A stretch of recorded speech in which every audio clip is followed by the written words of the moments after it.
Bismillahirrahmanirrahim. Assalamualaikum warahmatullahi wabarakatuh.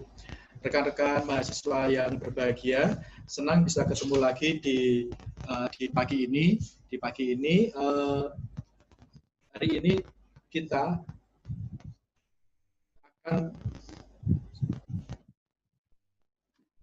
akan belajar bersama tentang bagaimana kita memanfaatkan media digital untuk promosi kesehatan. Teman-teman yang berbahagia, materi kita pada kesempatan kali ini berjudul Mapping Sosial Media Platform and User. Jadi kita akan melakukan pemetaan terhadap platform media sosial dan pengguna media sosial.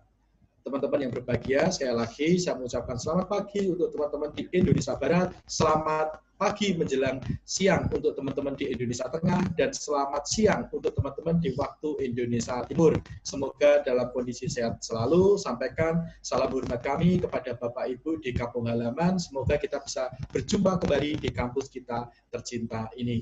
Yuk, kita lanjutkan. Oke, ini nama saya teman-teman. Teman-teman mahasiswa biasa manggil saya Mas Jun. Beberapa mungkin pernah ikut kuliah dengan saya. Alamat-alamat media sosial saya ada di slide. Nanti ada tersedia di My Class juga. Ada nomor telepon saya, nomor WA saya, email, dan sebagainya. Silakan menghubungi saya jika ada sesuatu yang bisa saya bantu. Dan pasti saya akan membantu teman-teman untuk mengkampanyekan promosi kesehatan, kampanye kesehatan, isu-isu kesehatan yang teman-teman komunikasikan kepada publik. Yuk, kita lanjutkan ke materi. Oke, teman-teman, saya akan mengawali diskusi kita dari sebuah hasil riset. Hasil riset ini dilakukan tahun 2006, teman-teman. Saya mendapatkan ini tahun 2006, ada di komputer saya sejak tahun 2006. Jadi di tahun 2006 ada sebuah lembaga riset dari Hong Kong namanya Sinovate. Sinovate ini melakukan penelitian terhadap bagaimana perilaku penggunaan media di kalangan masyarakat atau di kalangan audiens. Riset audiens yang dilakukan oleh Sinovate menunjukkan bahwasanya di tahun 2020, jadi tahun sekarang ini teman-teman, di tahun sekarang ini media cetak mulai berguguran. Nah, kita lihat misalnya yang terakhir, mungkin teman-teman salah satu penggemar setianya, majalah Donald Bebek hari Sabtu minggu yang lalu harus mengakhiri penerbitannya. Majalah remaja perempuan, Gadis, Kawanku, Google juga harus mengakhiri. Teman-teman yang suka bola, tabloid soccer juga harus mengakhiri masa hidupnya. Media-media cetak mulai turun, dikalahkan oleh media internet. Digital radio mulai bangkit. Kita sekarang tahu apa nama, saya yakin semua tahu podcast, bangkit. Games diramalkan sejak tahun 2000 akan rising, dan sekarang kita bisa melihat bagaimana games itu sangat luar biasa menjadi bagian dari kehidupan kita. Tapi hal yang paling penting kita bisa lihat, internet itu mulai tumbuh berkembang di angka kecil di tahun 90-an, dan sekarang sudah sangat membesar di tahun 2020. Saya ingat di kampung halaman saya di Madiun, teman-teman, di tahun 90-an, warnet itu hanya ada satu di kantor Telkom. Sekarang di mana-mana kita bisa online. Gitu. Yuk, kita lanjutkan. Nah, data penelitian dari Sinovate menunjukkan 80% masyarakat di tahun 2020 menggunakan internet. Itu ramalan di tahun 2006, sekali lagi 14 tahun yang lalu. Nah, kita lihat hasil yang dilakukan oleh Internet World Stats. Oke. Hasil riset di tahun 2019, tahun yang lalu, 6 dari 10 orang atau 57% populasi masyarakat dunia memanfaatkan akses internet. Termasuk kita saat ini, bagian dari 6 dari 10 orang yang menggunakan akses internet.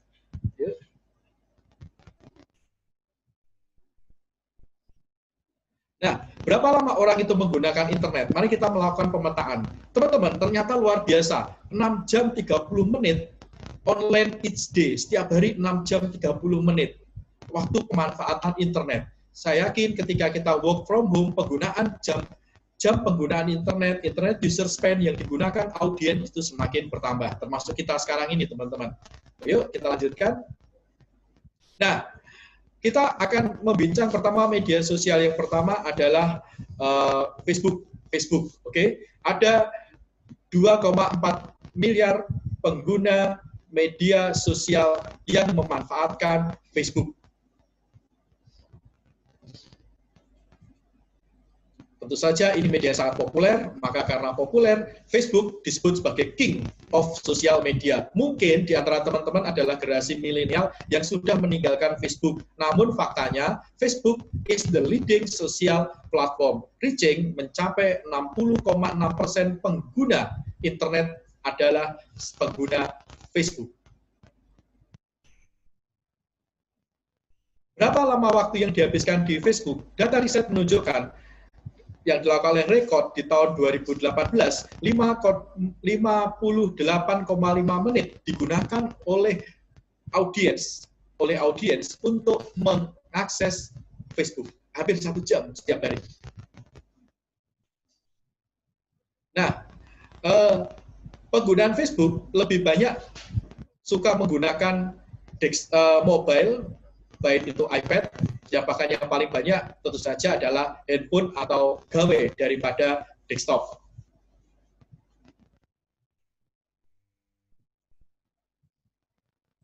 Oke, nah teman-teman, Facebook ini menjadi salah satu media promosi yang efektif, termasuk promosi kesehatan. Riset di Amerika yang dilakukan oleh eMarketer menunjukkan bahwasanya 86% marketer di Amerika Serikat menggunakan Facebook.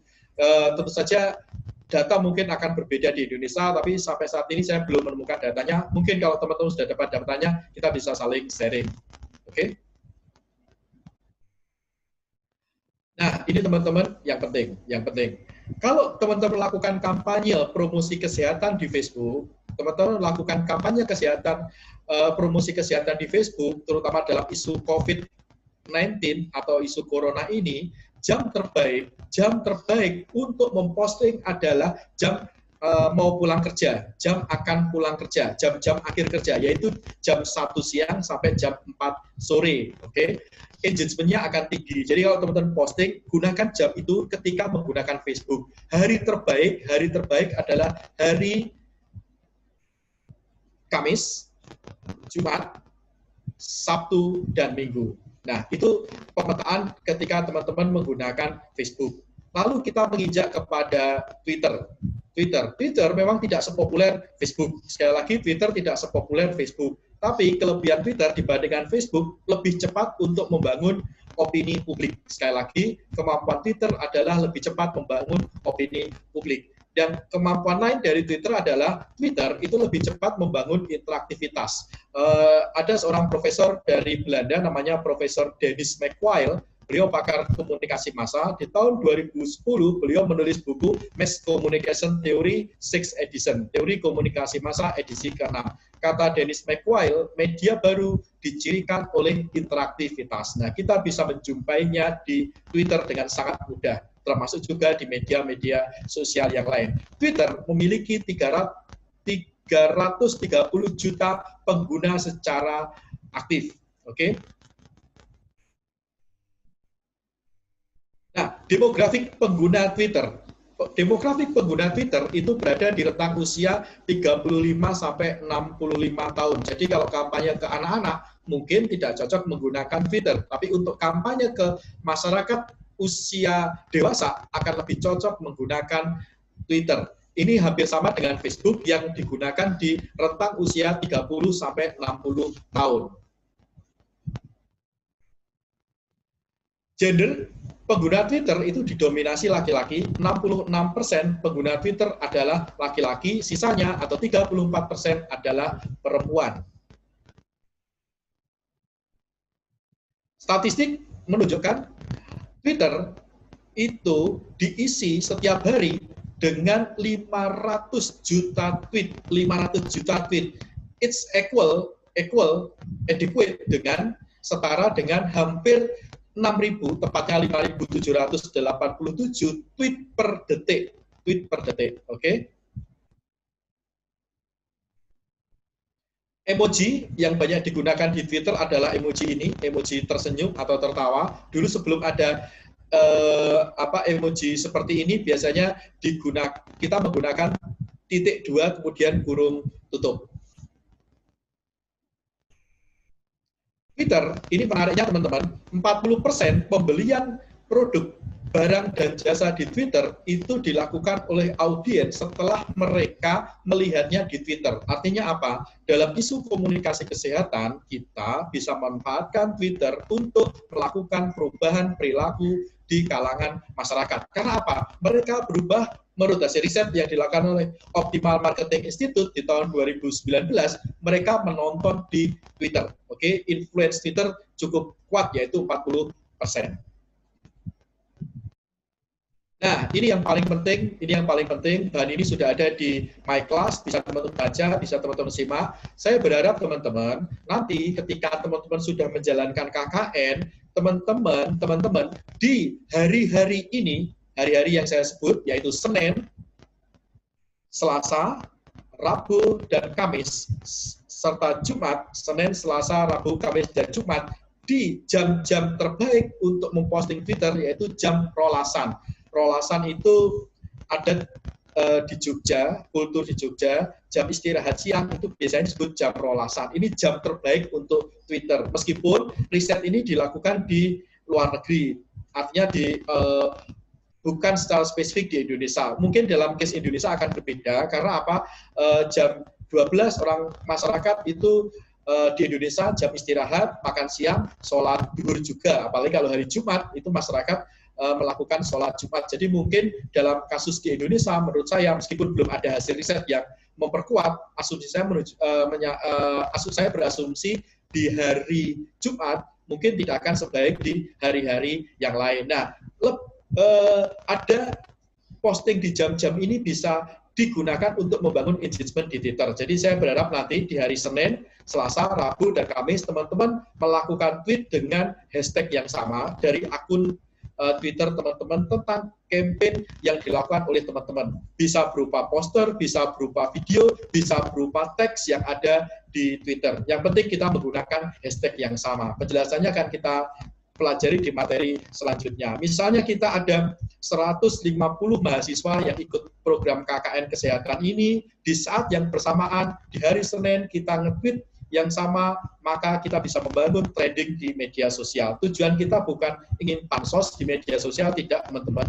Tujuan kita adalah membangun campaign di media sosial. Itu poin yang penting. Nah, agar viral apa? Ya kita saling berjejaring, saling membantu. Di tahun 80 ada seorang profesor namanya Profesor Everett Roger. Profesor Everett Roger menulis buku judulnya Communication Technology. Teknologi komunikasi di era komputer mulai ditemukan. Kata Everett Roger, media baru yang saat ini kita kenal dalam nama media sosial akan berimplikasi pada perubahan peran khalayak. Dulu khalayak hanya konsumen media, sekarang khalayak kita semua adalah produsen media. Oke, next.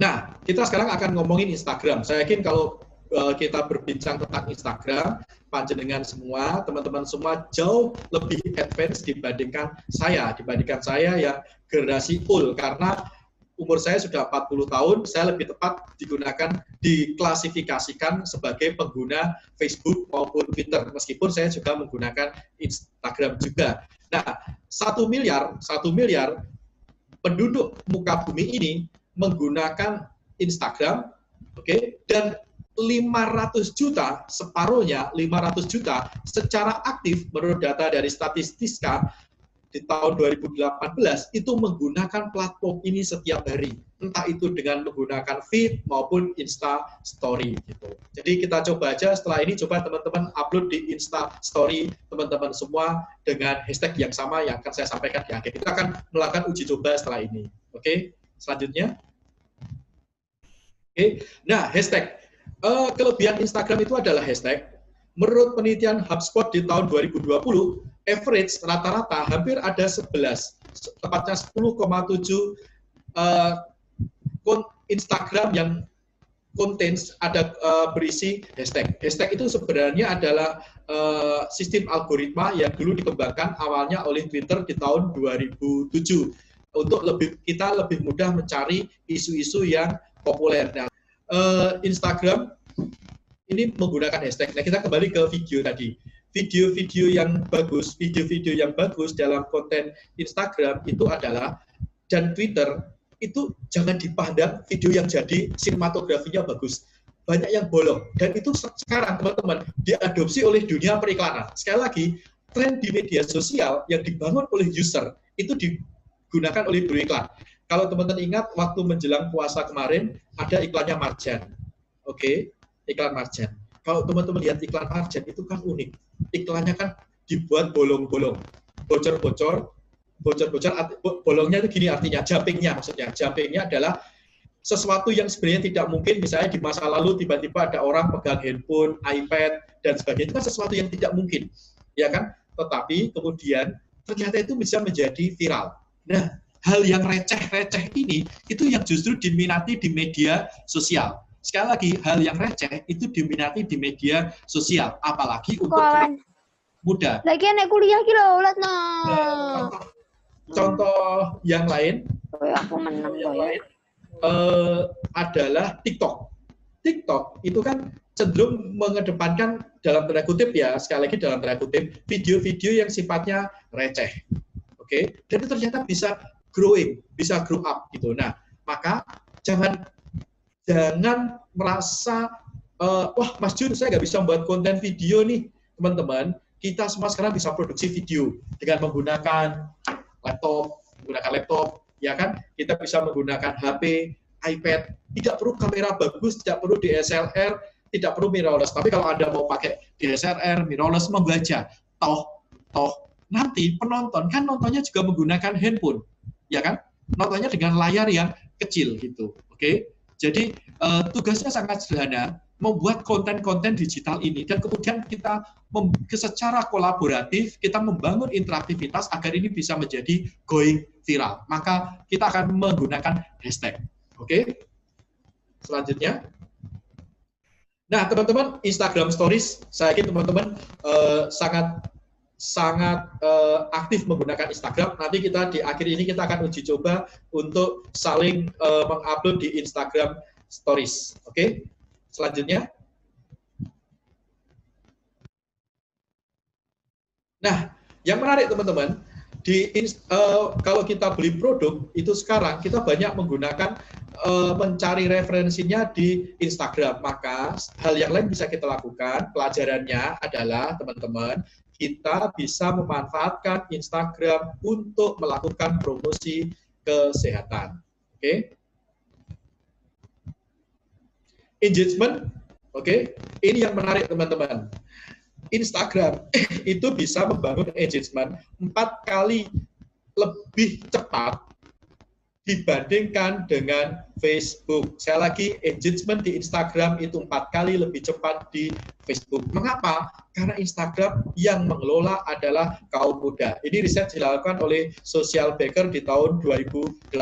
Beda dengan Facebook tadi kan, generasi old seperti generasi saya yang sudah 40 tahun. Kalau generasi panjenengan, saya yakin engagementnya jauh lebih bagus. Oke. Nah, teman-teman, Instagram itu punya strong impact, punya impact yang kuat dalam kita pembelian produk maupun jasa. Maka pelajaran moralnya, pelajarannya adalah bahwa kita bisa memanfaatkan Instagram untuk mengubah perilaku masyarakat. Saya ambil contoh teman-teman. Saya ini dari kampus, biasanya saya dari rumah, saya baru ke kampus sekira 1 minggu terakhir ini untuk pembekalan. Teman-teman yang berbahagia, ketika di jalan saya lihat banyak orang itu tidak menggunakan masker. Oke, banyak orang tidak menggunakan masker. Banyak orang yang tidak melakukan protokol kesehatan, misalnya sosial atau physical distance, penjarakan sosial. Ini kan isu sederhana yang bisa teman-teman lakukan. Teman-teman bisa membuat iklan layanan masyarakat pendek aja, 15 detik, 30 detik, bintangnya teman-teman sendiri, ngesut sendiri, kemudian diupload di media sosial, salah satunya Instagram. Agar apa? Masyarakat aware, masyarakat sadar bahwasannya kita itu belum keluar dari pandemi. Oke, waktu terbaik untuk posting di Instagram itu adalah di hari Senin, Rabu, dan Kamis. hari terjelek itu adalah Minggu. Ini menarik sebenarnya teman-teman. Minggu biasanya kita jalan-jalan ke tempat wisata, cari tempat yang instagramable, lalu kita foto. Tapi ternyata postingnya tidak selalu di hari Minggu, tapi di hari lain, seperti hari Senin, hari Rabu, dan hari Kamis. Waktu terbaik itu ada di dua waktu, jam 11 siang sampai jam 1 siang, jam rolasan, sekali ingat rolasan, ingat jam terbaik untuk Twitter dan Instagram, serta malam. Kalau menurut saya, lebih efektif sebenarnya malam. Pandangan subjektif saya ya, it's not based on research. Karena apa? Saya berasumsi di siang hari itu masyarakat sibuk, kalau di Indonesia ya, jam ini masih kerja. Meskipun ini jam istirahat juga, jam istirahat kuliah, tapi kita masih punya kewajiban untuk sholat zuhur, ya kan? Kita masih makan siang dan sebagainya. Beda dengan malam yang waktunya lebih slow, tapi diambil dua-duanya juga baik. Nah, waktu terbaik adalah di hari Rabu. Jadi saya berharap teman-teman ketika nanti KKN, teman-teman di hari Rabu, teman-teman posting di Instagram. Sekarang hari Kamis, jadi kita nanti coba simulasi posting di Instagram kita masing-masing. Kita uji coba konten, oke? Nah, sekarang terakhir kita ngomongin YouTube. Anak saya dua teman-teman, yang satu masih SMP, yang satu masih SD. Anak saya di rumah lebih suka nonton YouTube daripada nonton TV.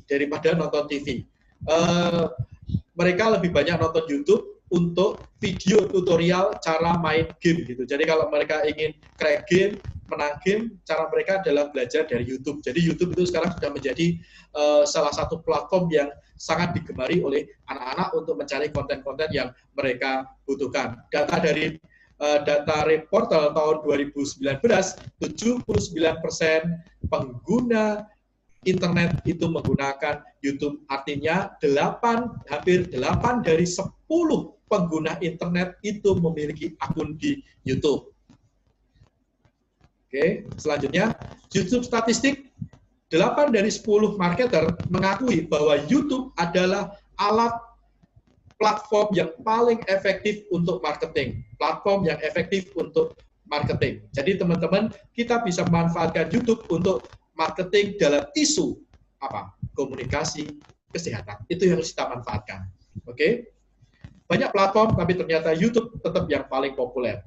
Oke? YouTube generation 90% generasi muda, ini data di Amerika ya, data di Amerika saya yakin mungkin di Indonesia juga nggak beda, tapi mungkin tidak jauh, terutama bagi masyarakat yang punya akses internet, sekali lagi punya akses internet.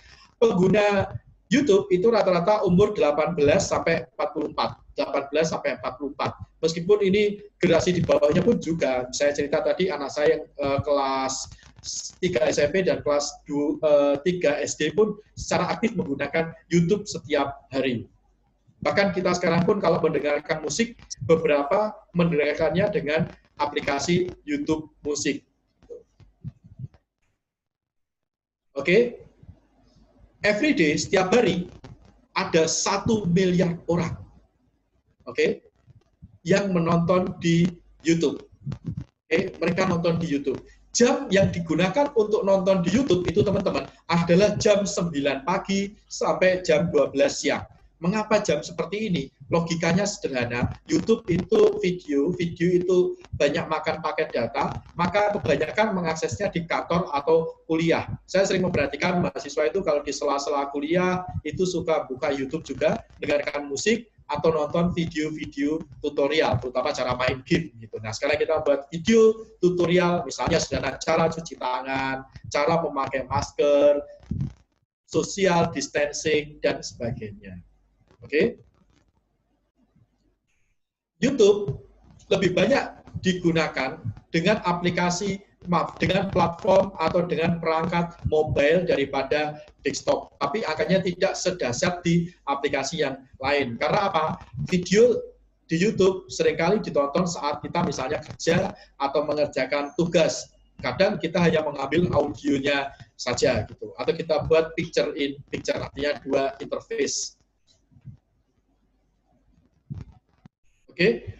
Setiap hari teman-teman ada 500 jam video yang diupload, setiap menit ada 500 jam video yang diupload di YouTube di seluruh dunia. Mari kita bisa menjadi bagian dari ini, kita upload video-video kita yang berkaitan dengan isu-isu kesehatan.